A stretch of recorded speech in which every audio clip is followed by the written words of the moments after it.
special guest and announcement for you guys today. It should be a treat, and I can't wait to bring he and his family in. I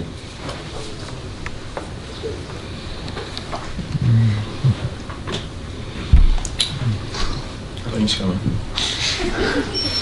We got Coach Rick and his family coming in for a special announcement, and he's going to come in and share with us a great event he's got going on. All right. Try not to take his notes. How's everybody today? I want to start with congratulations to you, Coach, on a great, hard-fought victory at Auburn. I know how hard it is to go to Auburn and beat them guys. Amen. And the other thing, I know you coached 101 now here. 86 and 15, that's my math, better than 85%. 2 national championships. They're putting me in the Hall of Fame here in December, but you're already in. They just hadn't announced it yet. But anyway, I just want to thank everybody for giving me just a minute. Oh, and this young lady right here is my granddaughter, Jaden. Jaden, step up just a little bit so I can at least see you one time. Can you look to the right there? Yeah. So anyway, Jaden is up here with me because Jaden has Crohn's disease. And I've got Parkinson's, as we've established a while back. So we want to find a cure for both Parkinson's and Crohn's. And so that's why I'm here to announce the Chick-fil-A Dog Bowl 2023. So what is that? It's a VIP bowling tournament. It's a fundraiser, so each lane, Coach Smart is going to allow one of his players to be a celebrity bowler on each one of the 32 lanes. And then it's kind of working like a golf tournament when you have a foursome join a celebrity. That's what we're going to do with the bowling alley. So there'll be 5 bowlers on a lane, 32 lanes will be full. And it's going to be October 18th, the open date, right after the Wednesday after Vanderbilt. It'll be around 6:30 at Showtime Bowling Alley. And it's a private event only for the players and the sponsors. But on Dog Nation, we're going to stream the thing live so the fan base can see it. And but I got to show you first what everybody's fighting for. This, if you remember the water girl, this is Catherine, my wife. Honey, you got it upside down there. This thing says there's going to be 5 of these things because there's 5 participants. Dog Bowl 2022, to be the best, you got to beat the best. So that's what everybody's going to be fighting for at the event that night. Thank you, honey. Do my players get any of those? Yeah, player gets one. Back in my day, they win? If they win, the team that wins, they're one of them. The 5 teammates all get one of those belts, including one of your players. So back in my day, they'd have got thrown in NCAA jail. Very true. Believe me, they'd have a 2-game suspension for being honest and fessing up to it. So, very true. Right. If I had to go back and do that again, it'd be lying denied. Prove it 2 years after your eligibility's up. Anyway, sorry about that. So anyway, let's see. Well, so far we've already had over $500,000 pledged to the event, and so we're going to shoot for at least $750 total, and maybe $1 million if it goes crazy. But what I want to do is talk a little bit about the goal. We're going to set the goal at $750. So there's going to be a giving link. Okay, and I'll give you that here in just a second. But in real time, it'll show donations going in. So I want the Bulldog Nation hopefully to join in and help us get to $750 and maybe go to $1 million, who knows. But the good news is this, all donations are tax deductible. They're all going to Georgia, the University of Georgia, Isaacson Center for Neurological Disease Research. So the Johnny Isaacson chair that's been established at Georgia, that's where the research is going to be done right here on our campus. So I think the Bulldog fans will be excited about that. And Dr. Anu Kanthasamy, if you say with conviction, it's true. He's been hired, he's world renowned in neurological research. And so he's going to be the guy heading that thing up, him and his wife. So anyway, the giving link, if you don't mind, everybody, it's Rick with an S, not apostrophe S, but Rick's Dog Bowl So Rick's, all one word, Rick's, RICHTS, dogbowl.com. And so that's a giving link that if anybody makes a little story about this, you could maybe put it on your in your story to get the fan base. And then Coach Smart has been nice enough to shoot out some social media posts. I'll be shooting out some social media posts to try to help generate interest in the giving. But so everybody retweet or whatever, re-X, or I don't know which one. Re-Instagram it or whatever you do. But anyway, we need to hit 1 million, so we're going to get to 1 million, whatever it takes. But Coach, thank you for the opportunity, and God bless and good luck the rest of the way. Thank you, guys. Thank you, Mr. Captain. Thank you. Thank you all. All right, Dan. Good job, Jody. What a great cause. It means a lot to me. When Coach Rick reached out and asked about doing that, we've been all on board, obviously letting our players participate.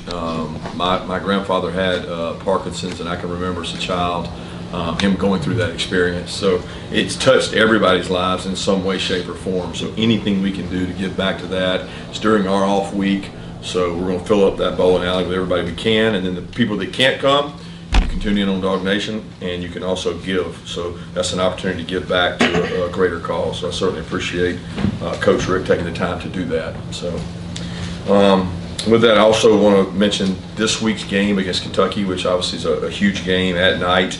The team's going to be wearing the green decals, the helmet stickers, calling attention to Mental Health Week, which is going on this week. We're in partnership with Alinsky's Hope, and student athlete mental health has become a huge issue, and we deal with it day in and day out with our players, and certainly think it's more prevalent now than it's ever been before. So we'll acknowledge that with those decals. They'll be part of the uniform Saturday night. So with that, I'm going to open it up to questions. Looking forward to playing a really physical Stoops team. Every time we play these guys, they're physical. When Coach Rick was here, it was physical. Kentucky, Georgia is just a physical football game because they brand their football behind that, and so do we. So I got a lot of respect for Coach Stoops and the program he's built and the job they've done. Coach, I think you mentioned it after the game, but just to have 0 pre-snap penalties on the road in an environment like that, apart from just pumping crowd noise in during the week, what all goes into having success like that on the road? Well, composure is a big part of it. I thought we would have some, and we simulated having some and getting backed up and not letting it spiral. So I thought Coach Bobo and his offensive staff did an incredible job. You take a quarterback who's never played on the road and start at Auburn and not have procedural penalties. You had good organization, you had good substitution patterns, you had good snap count variation, changing tempos. I thought they did a good job managing that, but that's not the issue now. I'm worried about Kentucky now, and they got a really good defense. Kirby over here to your left. It's about their offense. What did Davis do? We saw 280 yards and 3 touchdowns. How much of that was him, and how much of that was his offensive line? It's both. I mean, he's an exceptional back. As good a back as I've seen in a long time. He's got a smooth, explosive. He pass protects really well. He protects the ball. He's aggressive in the way he runs. It reminds me of Swift. He's just a little bigger, but he has a lot of the same cuts, one-cut runner, and they do a tremendous job now blocking for him. So it's not all him. I mean, he has a run game. I mean, it seems like Kentucky's always had a back, right? They had Benny or whatever, and he was unbelievable. Then they had the kid from Georgia the last couple of years. Their backs run really physical, but they are committed to running the ball, and they do a great job at the point of attack. With that Kentucky defense, what stands out the most about how they attack and how they've been successful so far this year? The variation they run, the defense they run is very unique. You don't play a lot of teams just like them. They have a lot of overhangs, what I call depth in the defense. They have people at the second level all over the place, so there's not a lot of free yards out there. They make you earn everything you get. They're massive up front. They have big people. They play 3-4 and 4-3, and the teams that play odd front, as they call it, they do a really good job of stopping the run game. These guys are really good at stopping the run. They're really physical, and they have a really good scheme. It's not easy to mimic. Kirby, to your left, you referenced Carson starting his first SEC road game. There was always going to be sort of an unknown factor about him until you got through the season. What have you learned about him that maybe you didn't know before? Most quarterbacks that start for the first time, you maybe don't know enough. I just feel like I had this relationship and I knew Carson. I don't feel like I've learned a lot because I knew a lot. He had been in the system, like he had played, and he had not played in that environment. I'm not trying to exchange experience, but I'd been around the kid. He had been in the program. He had been in the offense. I'd seen him have good days on third down against our defense, have bad days. I'd seen him, make good decisions with the ball. He's really efficient. I guess the only thing I've learned is that he does have natural composure. I already thought that because that's the way he practices, but he doesn't get flustered very easily. Kirby, how would you describe your team's offensive identity, and how much has that been affected by the running back's availability week to week? Yeah, the offensive identity is do what it takes. I mean, that's essentially what it always comes down to, right? You'd love to have this defined that we're just going to bully you and run it through you. Nobody really does that. I don't know anybody that just does it. Now, Kentucky did it last week against Florida, but they haven't done it every single game that way. They've done it different ways. I don't think that any team has if you have one identity, then that's what they're probably going to try to stop. I think Kentucky's balance. When you look at the explosives right now in our league, they are like the only team that has, I think they have the exact same number of explosive runs as they have explosive passes. So they have this balance. Going back to us, I think our identity has been, we've been up and down in the red area. We've been pretty dang good on third down. We got a lot of things that we can work on. But as far as whether it's about the backs or not, we don't cry over what we don't have. You figure out what you got, and you figure out what you got, what they can do. So I'm not going to sit up here and complain about with the health or safety or how many backs we've got. That's not what we worry about. What we do have, not what we don't. Kirby, on the run defense, I know that QB run was so much of what Auburn was effective at, so it may not be applicable this week or some weeks, but how much of a concern is it what they were able to do on the edges, and how much do you all need to work to get better than? Well, we got to do a better job. I actually felt better after I went and watched the tape. I think I was riding home on the bus in a state of depression about our ability to stop the run. And you sometimes as a coach, and my dad always said it, it's never as good as it seems, and it's never as bad as it seems. So when I got up and actually watched it, we struck blockers and played the run well at times. We didn't fit some plays well that they did and give them credit, and we probably didn't work some of those plays enough out of the formations they did it. They did a nice job scheming that up. So we got to do a better job of that. Make no mistake about it. But we have good run defenders. Coach, I've heard you allude to Carson being extremely calm. And did that carry over at all to the rest of the team? Did you feel a sense of calm on the road this week? I did feel a sense of calm, but I don't know if it came from him. I mean, it came from the game plan. The game plan, when you go into a place like that, like Coach Rick mentions, it's not easy there. Nobody understands that. I can't explain it. I've been there at LSU. I've been there at Alabama. I've been here as a player. Been there as an assistant coach. It's hard. It's just hard. It's hard on the road in the SEC, and it was hard Saturday. And the composure remained throughout the team, and that was part of the game plan. Kirby, early in camp, you let us all know that you had the defensive front wise, you didn't have as many disruptors as you've had in the past. How is that coming along? And then also, how good a bowler are you? Oh man, let me answer that first. I don't have to put the little things on, the guardrails. If he puts those on, I'm taking that belt home. I can assure you that. But I don't get to do those. My son Andrew always wants to put those up because it just provides an easy way to success. But I'll probably practice up some before it if I get some free time, so I don't embarrass myself. But like mid 100s or what's that? can you like hit in the 100s? I don't know what 100s is. I know Coach Rick can bowl because I've heard stories about scores. But what's funny is our players started going bowling when Nick and Sony and those guys were here. They would have a bowling group that played and did it all the time. Our players like to go on recruiting events and ask the players come back to the Letterman's event. They like bowling over golf. So more and more people enjoy it, and I know they'll be excited about it. As far as the defensive line part, I've never felt like we had a lot of the same defensive linemen this year that we had last year, outside of really Jalen, who didn't play most of the year.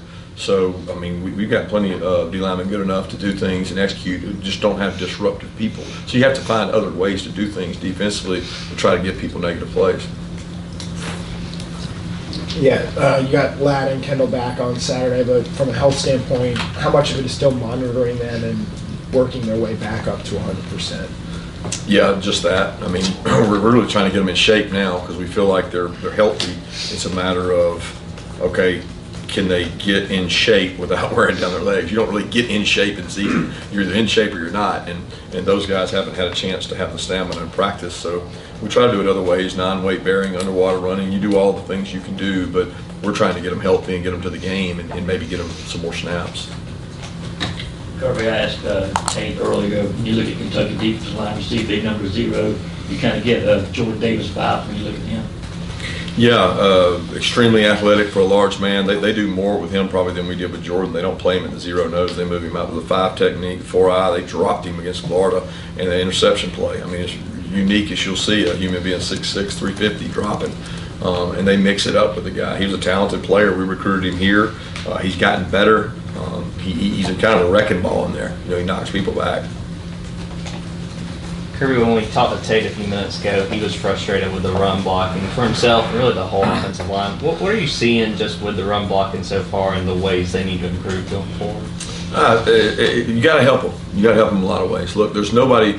You can't tell me an offensive line right now that you say, oh man, they're just moving people and they're mashing people. Defensive linemen have leverage.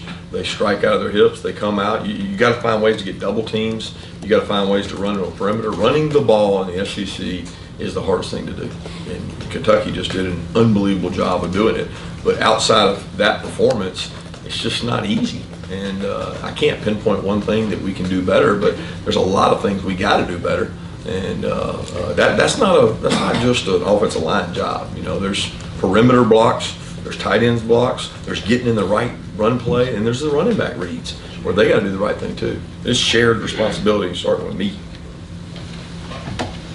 Realize, Coach, this is a little bit of a sensitive subject, but Ray Davis comes out of the transfer portal. You guys knew you were a little bit light in the running back. Did you guys ever have a discussion about Ray Davis or any other backs because of your situation at running back this year? Not really. I don't remember anything on Ray. Somebody said something to me about that he might have expressed interest in. I never do that. I never talked to Ray. I never had any conversation with him.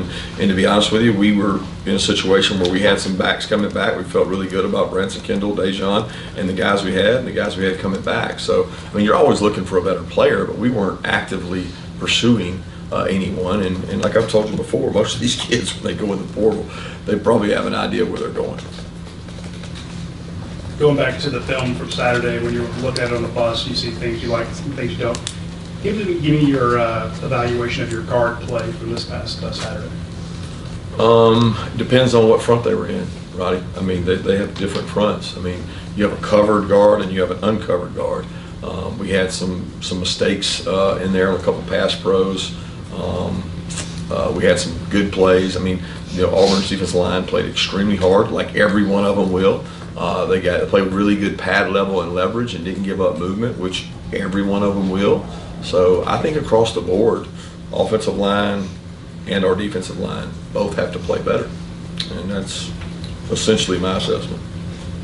Kirby, you talked about the exceptional job Carson did, first start on the road. Talk a little bit about Peyton and those massive kicks he made and sort of what the last month has been like for him and to come up big like that. Yeah, a lot of confidence in Peyton. I think he is wired the right way. He was a baseball player. He pitched. When you have these kids that did multiple sports and they've had pressure on them in other environments, I'm a big believer in having to sit on that mound and throw strikes. I mean, I've been out there and know how hard it is to do it. So he's having to do that and kicking in front of 93,000 people, and that's not easy. And he's a true freshman, but he did a nice job going through his process, breathing, handling things well. And I told him he's got 10 people out there with him, and he's got another 74 in the locker room that love him regardless of whether he makes it or not. It's unconditional love, and he has to know that and be able to relax and kick. And was very proud of him the way he handled it. What does it look like for Roderick Robinson to get back on Saturday? He's still dealing with an ankle injury, so we'll see how he goes this week. Kirby Smile was just named SEC Defensive Player of the Week. Where has he grown the most?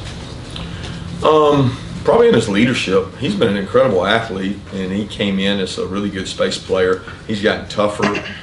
He's grown as a blitzer, and he's a quality leader. He's not afraid to confront guys when they're not doing things right, which you learn to appreciate as you coach longer. The guys that hold people to a standard so I don't have to. Yeah, just having watched the tape, how would you assess how your inside linebacker group as a whole played, and maybe how not having a true disruptor type in that defensive line maybe impacts that position this year? Yeah, I don't think that the defensive line impacts the inside linebacker position, but not having a disruptor, because if you have people that strike blocks and occupy blocks, then it frees the linebackers up. Sometimes the disruptor is worse for an inside backer because the offensive line's free. But it's hot and cold. We've played good for a while. We've had a few busts, a few mental busts. We miskeyed a few things. They did a nice job of quarterback run misdirection. I mean, that's what people do now in football. They pull a guy here, take a guy here, and you got to figure out which way the play's going. So we did that well some, and we did do that well some. So we got to do a better job. Kirby, concerning Ladd, how did he come out of the game Saturday? How did he feel after? And is that a situation with that injury? I know that there was, he was fine and then he wasn't, that he couldn't go. Is that one of those things where you kind of hold your breath a little bit week to week, for him to, just hoping that it doesn't crop back up, or do you guys kind of feel like you maybe have it under control a little bit now? Yeah, no clue. I mean, we don't know if it's going to come back. I don't know. I know that the medical advice we got was to shut him down. We did that. He feels like he's recovered. He feels good. He had to progress last week to the point of full speed. Didn't bother him.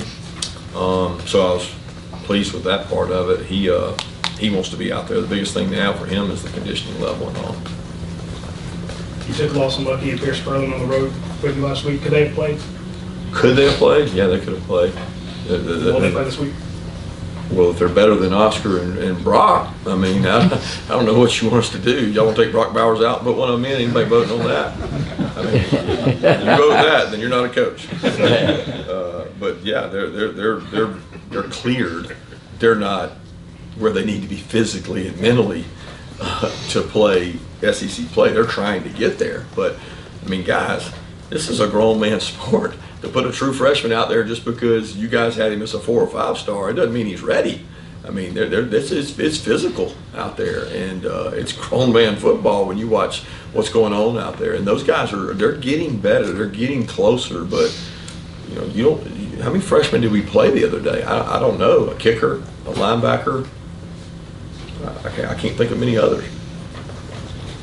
Kirby, the end of the first half, can you elaborate on that 3rd and 1 and 4th and 1? I think they were lined up in pistol in both of those. Did you anticipate that? And can you talk about the plays your guys made? I mean, a lot's been made about the yards rushed for, but that run defense stop there seemed pretty pivotal at that moment. It was a big moment. We do an intensive study every week on short yards goal line plays. I think they're deciding games more often because teams are going for it more often. And what I've learned, I watch a reel every week that is every 3rd and 1 in the SEC and every 4th and 1 in the SEC. It is hard to get a yard. You guys all think, well, you ought to be 100%. Go watch that reel. Go watch that reel and see how hard it is to get a yard. Talk about the guards. Talk about the offensive line not getting pushed. Go watch every team in our league on 3rd and 1 and 4th and 1. It is hard to get a